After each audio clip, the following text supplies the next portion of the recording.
Physiologie articulaire du bassin. Alors le bassin, je vous en ai déjà parlé dans d'autres vidéos où je vous montrais des exercices spécifiques. Ici, je vais essayer de reprendre toute la mobilité possible du bassin dans une seule vidéo. Et vous aurez du coup la possibilité d'aller revoir chaque vidéo si vous avez besoin de plus de précision sur chaque direction. Il y a principalement 3 directions dans lesquelles peut aller le bassin. Et ça va être légèrement différent pour vous le montrer selon si on le fait assis ou debout. Donc je vais vous le montrer d'abord assis et ensuite je vous parlerai des mêmes positions mais debout.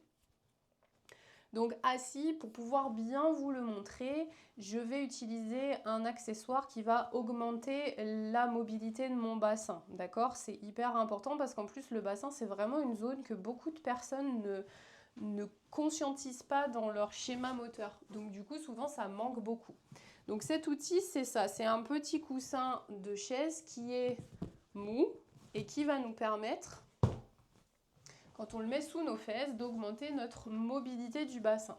Donc je vais déjà vous montrer de face et selon les directions j'aurai peut-être besoin de changer de direction donc je vous le montrerai. Le premier plan, ça va être avant-arrière, c'est le plan sagittal. Sur le plan sagittal, le bassin, donc il peut aller en avant. On va considérer qu'il va en avant quand l'os du haut du bassin, il se déplace vers l'avant, donc que les fesses vont vers l'arrière. Souvent, les gens aussi se mélangent les directions, mais en tout cas, la convention anatomique, c'est comme ça. Le mouvement, il va en avant par rapport à la position du haut du bassin. Donc en avant, il est comme ça augmente le creux de mon dos. Et en arrière, il va arrondir le bas de mon dos. De profil.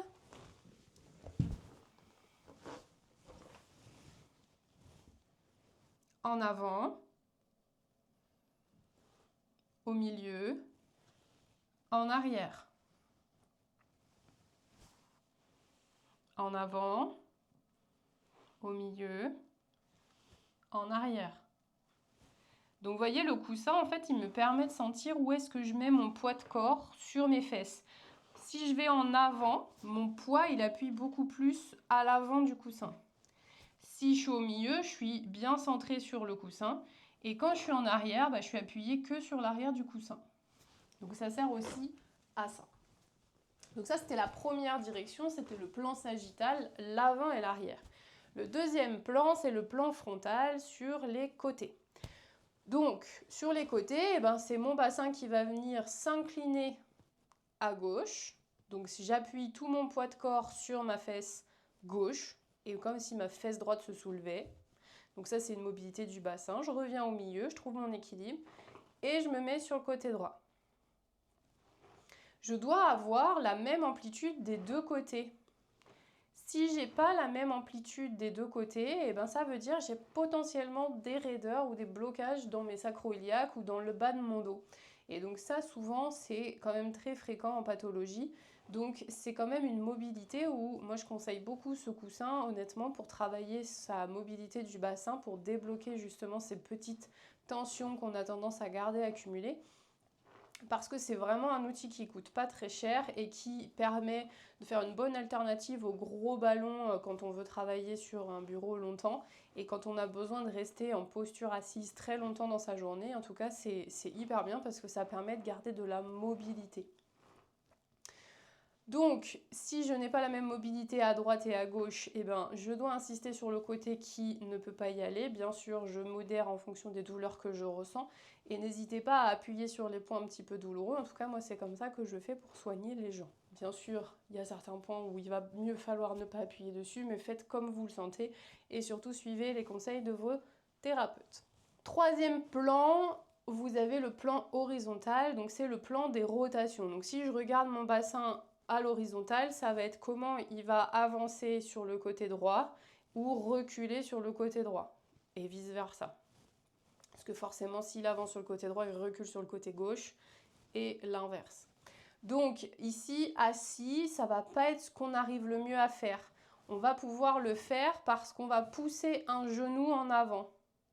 Si je pousse un genou en avant, je suis en train d'avancer le bassin du côté de ce genou. Si je pousse l'autre, vice versa. Donc ça, c'est la même chose. Si j'ai pas la même amplitude des deux côtés, ben, j'ai potentiellement une raideur, quelque chose qui vient limiter ma mobilité. Donc si je le laisse s'installer, la pathologie va prendre de l'ampleur et des douleurs vont apparaître ou augmenter.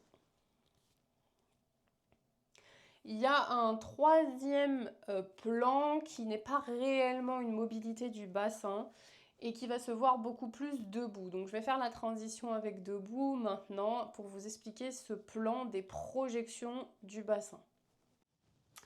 Alors, debout, je voudrais vous parler du plan des projections du bassin. C'est pas réellement le bassin qui va se déplacer parce qu'en fait, si je peux projeter mon bassin, c'est que l'articulation, elle s'est faite au niveau de mon dos ou de mes hanches, dessus ou dessous.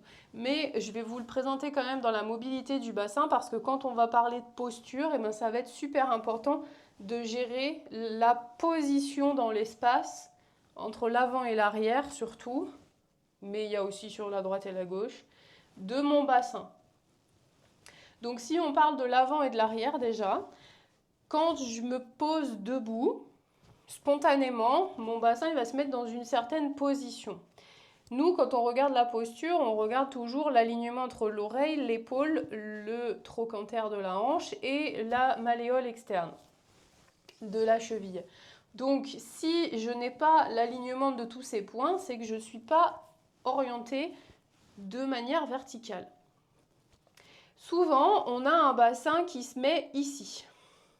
Ça, c'est une projection en avant du bassin. En réalité, c'est un mouvement qui se fait beaucoup dans le bas du dos et qui augmente beaucoup la lordose lombaire. Donc ça peut faire très mal au dos à long terme, en bas du dos. Et puis du coup, ça met mes hanches en extension. C'est aussi beaucoup des dérèglements posturaux qu'on va retrouver en fonction des chaînes musculaires qui sont plus raides. Quand on n'est pas très souple, des fois, de l'arrière, on va avoir tendance à se mettre comme ça. Donc ça, c'est une projection en avant de mon bassin. Parfois, on est projeté en arrière. Ça va être beaucoup plus rare.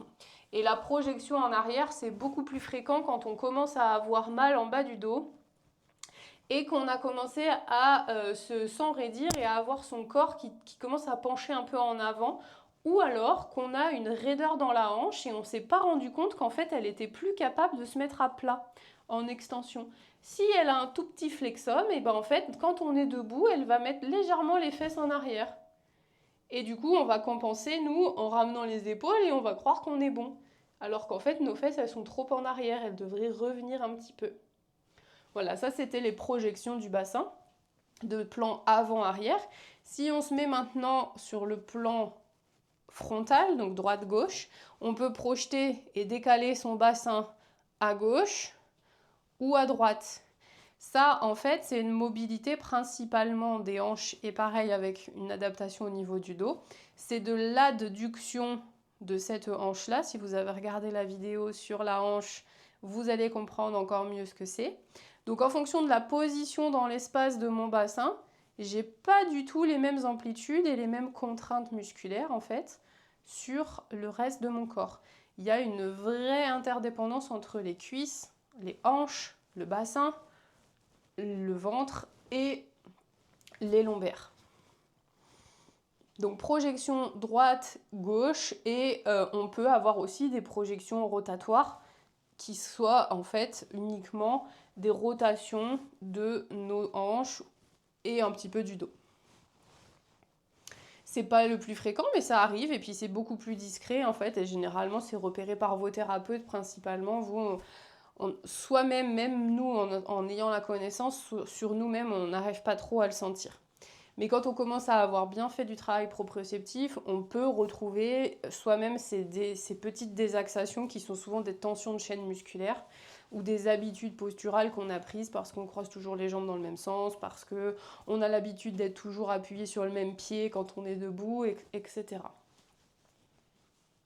Donc ça, c'était les projections du bassin. Donc vous avez compris que ce n'était pas vraiment une mobilité du bassin, mais qu'en tout cas, on le regardait surtout par rapport à où est le bassin par rapport au reste du corps.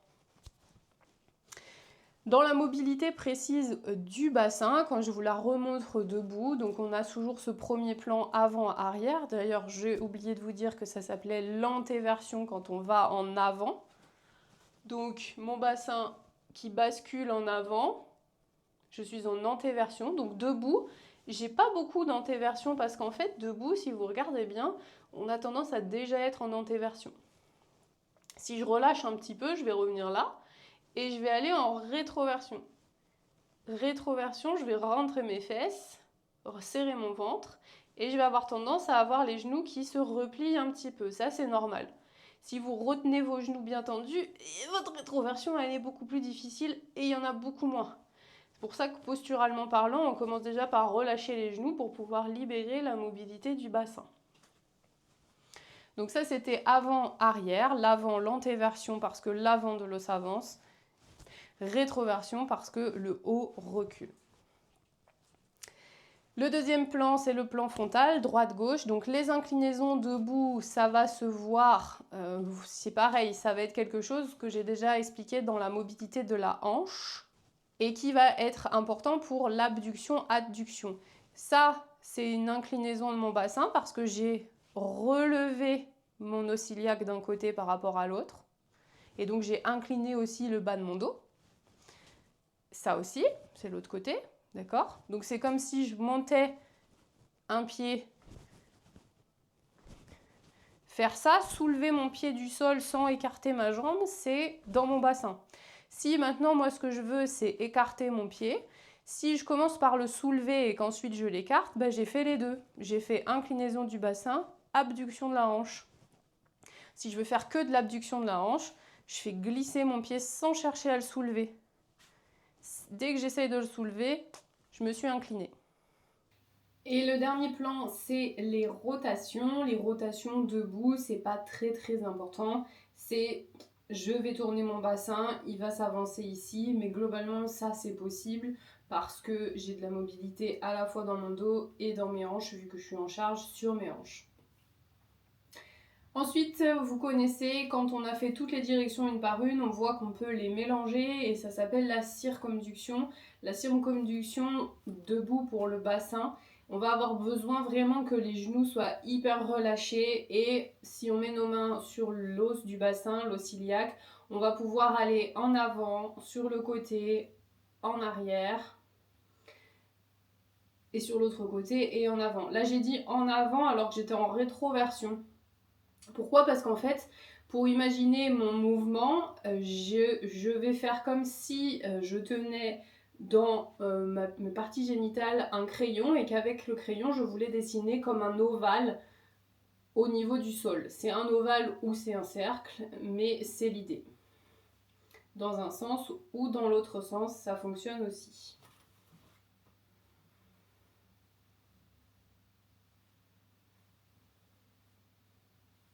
Donc ça ne demande pas de commander depuis les jambes parce que ce n'est pas les jambes qui décident de plier et de déplacer mon bassin, mais c'est de la liberté de mobilité dans les jambes parce que sinon le bassin il ne va pas suivre son propre mouvement à cause de la contrainte de poids. C'est possible à faire aussi sur l'exercice assis de tout à l'heure. Il faut faire tourner le coussin sur tous ses angles. Et si vous voulez aller encore plus loin, je vous l'ai montré dans une vidéo spécifique, vous pouvez aussi faire une mobilisation en 8. La mobilisation en 8, c'est le déhanché de la bachata notamment. Et si vous allez trop vite, vous allez juste faire un truc un petit peu comme ça. Alors qu'en fait, nous, ce qu'on veut, c'est qu'il y ait à la fois de l'antéversion, de la rétroversion.